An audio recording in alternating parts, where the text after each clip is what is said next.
Well, and actually, let's talk about the changing member journeys because this has kind of come up through the talk a bit.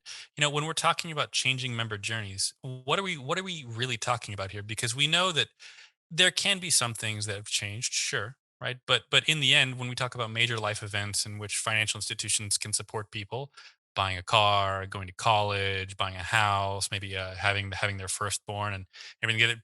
Things are these are still life events. They were life events 100 years ago, or maybe not 100 years ago with the car. A car. Well, do I have my dates right? Yeah, more or less. But then finance being involved, heavily involved with it, versus now. Let's only go back 40 years. That'll sound better.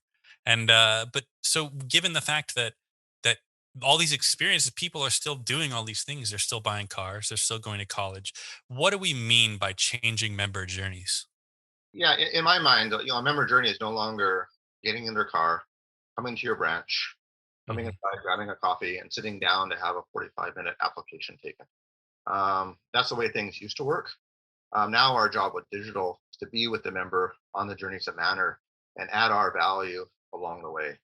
An origination process shouldn't take 45 minutes. It shouldn't take 3 minutes. Um, there's enough information out there to make these decisions quickly and to support members along the way. The same reason why Starbucks is closing stores in a lot of vicinities because they've realized even this isn't just affecting finance; it's affecting everybody. That Oh yeah, members are no longer coming to your retail outlet. Your job is to be along with them for the ride wherever they are. right. It's the you find out about the need of your consumer, your client, and you adapt your product and you build a product around solving that need. You don't create a product and then find where your market is. You really need to do it the other way around, as you're saying. Yeah, no, and also not just products, but creating opportunities to Hmm. build community, because that's what credit unions do in their local geographies. Pay it forward. Buy a coffee for the next credit union member that comes into a branch. Compassion-based banking. Uh, you know, That's we- great. That's honestly really great. Yeah, that's tremendous. You know, so we're it just strikes me that the way just having this conversation, there's so much opportunity. There's so much opportunity to do so much more than what I'm used to now. I mean, I'm sure that in the future, my kids are going to be having experiences or things that they don't even think twice. Say, oh, of course they do this. Of course, if we see like credit unions come to fruition in the way you're speaking of, they'll look at something like when they're my age and say, "Oh, of course they support me in this. Of course, I would not have a relationship with them otherwise." So the question that begs the question now, today, 2021, what is making leaders hesitant to adopt these new innovations? What's the perceived risk? I mean, what makes them not just go for this opportunity right away? I think to a certain extent, it's understanding that the opportunity is here today.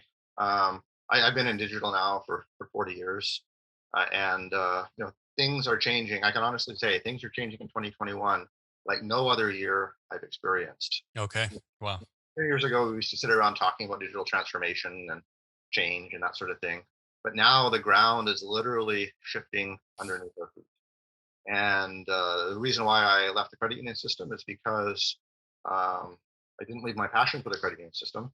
I left working for an individual credit union because there really isn't a viable solution out there when you look across the board. We need to build that. The onus is on us to build that. And we need to do that collectively if we're going to be successful due to the scale of what's required. Absolutely. Yeah. Again, it's great. We're bringing it full circle because it's not about just doing the solution. It's about finding something that scales really in a way that is sustainable. Because again, and then that scalability, how does it rear its head? Well, platformization, you want to create something open, as you've said, because the openness is what creates the scalability so that people can then innovate. You can't come up with all the ideas yourself, but if you create a system that allows collaboration, people are inventive, people are creative, and again, that goes back to the human ingenuity of digital transformation, that it's all comes together. Exactly. And a platform enables that. In our past world, you may have thought of an idea and then pushed it out 18 months later if you're successful in getting it funded. In Hmm. today's world, there's no reason why you shouldn't be able to do that in 6 weeks. And Yeah, nice. sometimes the people with the best ideas may be your members, they may be your younger employees. Everybody should be involved in the innovation process. We should be doing that in dialogue with everybody in our ecosystem. And literally, it doesn't take long to build out new solutions and to add functionality. We just need good ideas, and we need a platform that allows us to execute on those good ideas.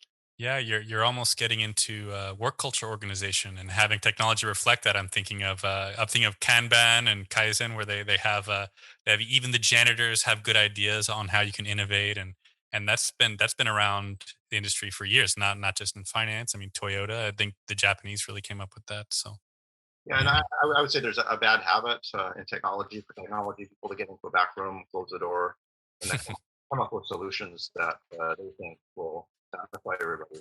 But at the end of the day, technology is just a tool, and we should be technologists need to be listening to everybody. And again, at the end of the day, the most important person in the conversation is the credit union member, and right. ensuring that we're meeting their requirements.